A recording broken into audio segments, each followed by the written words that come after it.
प्रिय दोस्तों, नमस्कार। शिव के बारे में अनेक कहानियाँ, अनेक किस्से आपने भारतीय संस्कृति में सुने होंगे। पूर्व से लेकर पश्चिम तक, उत्तर से लेकर दक्षिण तक, आप जब भी मंदिर में जाते हैं तो कोई भगवान मिले या न मिले, एक शिवलिंग आपको ज़रूर मिल जाएगा। क्या कारण है? भगवान शिव के बारे में अनेक कथाएं हैं, अनेक किस्से हैं। तो आइए हम जानते हैं भगवान शिव आखिर है कौन, वास्तव में शिव कौन है जिनकी इतनी महिमा है। उससे पहले अगर आप चैनल पर नए आए हो तो चैनल को सब्सक्राइब करें, वीडियोस को लाइक करें और शेयर करें। ज़्यादा से ज़्यादा ऐसी वीडियोस की ज़रूरत है। वीडियो को पूरा सुने तो आप वीडियो का लाभ वास्तविकता में ले पाएंगे। हम चलते हैं अपनी वीडियो की तरफ। भगवान शिव कौन है, शिव का अर्थ क्या है और शिव है कौन वास्तव में। देखिए, जिसको सत्य कहा गया, जिसको वेदांत ने, अगर वेदांत आप जानते हो, वेदांत ने जिसको आत्मा कहा, परमात्मा कहा, जिसको भक्त भगवान कहते हैं। ये आपने सुना ना भाई, एक भगवान है, एक परमात्मा है, एक सत्य है। जानते हैं इसको सबसे पहले किसने खोजा? ये कोई ऐसा नहीं है कि कोई भगवान पहले ही से था और हमें पता ही था, ऐसा कुछ। आकाश में कोई भगवान नहीं रहता। भीतर, अपने हृदय के भीतर हर घट मेरा साईं है, जिसको कहा जाता है।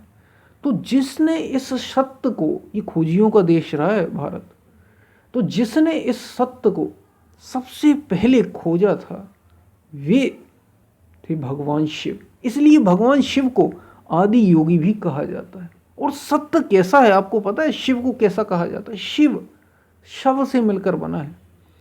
शिव को शव भी, अगर आप कहते हैं शव शिव, शिव शरीरधारी हो गया, और शव जिसके शरीर में चेतना नहीं रही वो शव हो गए।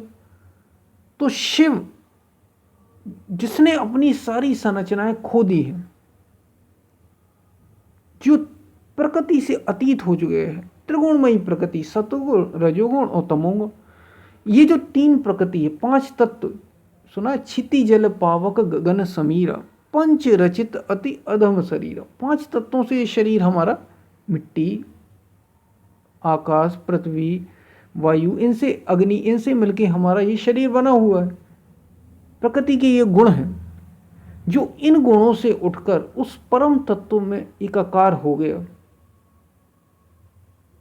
जिसको परम अद्वैत भी कहा है, जिसको मौन भी कहा है, बस वही शिव हो गया। ये है शिव का अर्थ। और शिव ने ऐसा पाया, इसलिए भगवान शिव को हमने भगवान कहा और आदि योगी कहा उनको।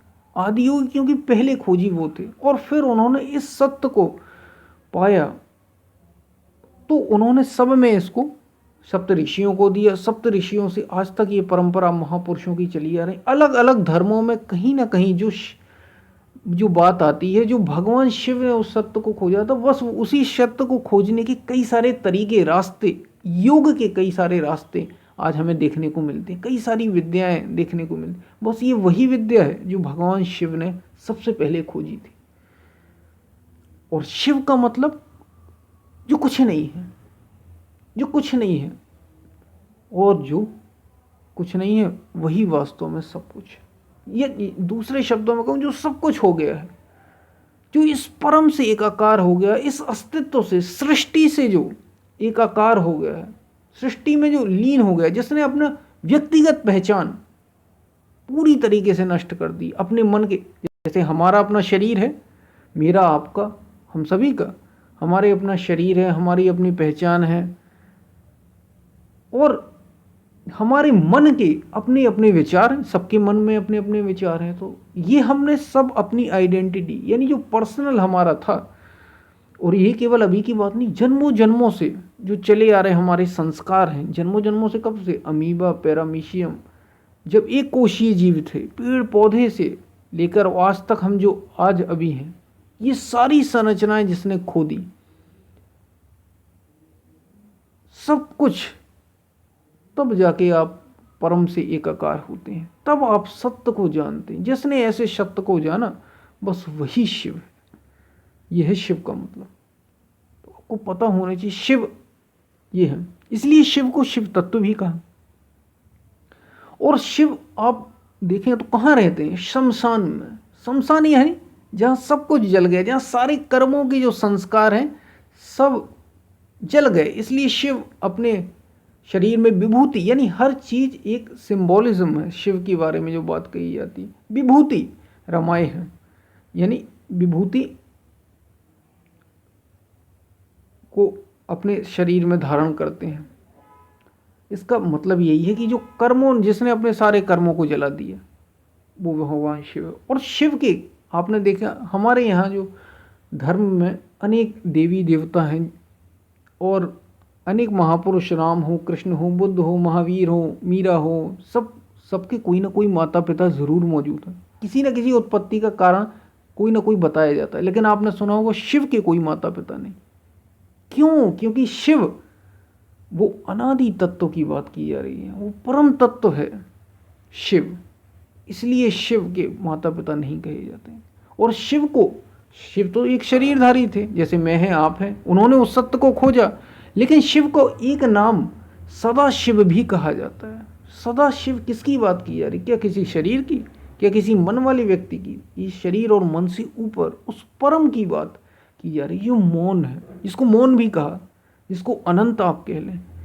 ये जो वास्तव में कुछ है ही नहीं, जो त्रिगुणमयी प्रकृति से परे हो गया, बस वो सत्य, उसको सदाशिव कहा गया। और जो उस सत्य को, उस तत्व को जान लेगा, वो तत्वदर्शी होगा, वो सदगुरु हो जाएगा, वही गुरु कहलाता है वास्तव में। और ऐसा हर कोई हो सकता है, जैसे शिव हैं, उनने तो ये ज्ञान दिए ही, सप्त ऋषियों को बांटा, सप्त ऋषियों से सभी को मिला। और आज मैं और आप सभी किसी न किसी रूप में उसी सत्य की खोज में लगे हैं, ताकि हम इस सत्य को जानने के बाद आप पूरे हो जाते हैं, आप पूर्ण हो जाते हैं। बस यही, इसलिए शिव की इतनी महिमा है, इसलिए शिव की इतनी चर्चा है। और महाशिवरात्रि बस उन्हीं को याद करने का एक अवसर है, उस सत्य से एकाकार होने की ये रात्रि है। इसके लिए हम प्रयास करें, ताकि हम भी उस बोध को उपलब्ध हो सकें जो भगवान शिव ने खोजा था, उस सत्य को, उस परम तत्व। तो ये है शिव, ये है सदाशिव। वास्तव में शिव का अर्थ ये है, जो कुछ नहीं है या जो सब कुछ है, जो परम से एकाकार हो गया, बस वही शिव। यह है शिव का वास्तविक अर्थ। और अनेक कहानियां तो केवल प्रतीकात्मक है, वास्तव में शिव ये है।